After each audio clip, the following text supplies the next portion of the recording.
এবার গভীর রাতে লালমনিরহাটের দহগ্রাম সীমান্তের শূন্যরেখার কাছে কাঁটাতারের বেড়া ও লোহার খুঁটি বসিয়েছে ভারতীয় সীমান্তরক্ষী বাহিনী বিএসএফ। খোঁজ নিয়ে জানা যায়, দহগ্রামের কলোনিপাড়া সীমান্ত এলাকায় শুক্রবার গভীর রাতে বিএসএফ ভারতীয় নাগরিকদের দিয়ে শূন্যরেখার ৩ থেকে ৫ গজের মধ্যে কাঁটাতারের বেড়া ও লোহার খুঁটি স্থাপন শুরু করে।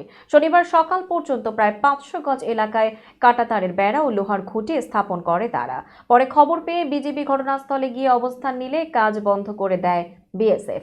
এই ঘটনা নিয়ে হয় পতাকা বৈঠকে বিজিবির পক্ষে পানবাড়ি কোম্পানি কমান্ডার সুবেদার আইয়ুব আলী, অপরদিকে বিএসএফ এর ভোটবাড়ি ক্যাম্পের কোম্পানি কমান্ডার জালম সিং নিজ বাহিনীর প্রতিনিধি দলের নেতৃত্ব দেন।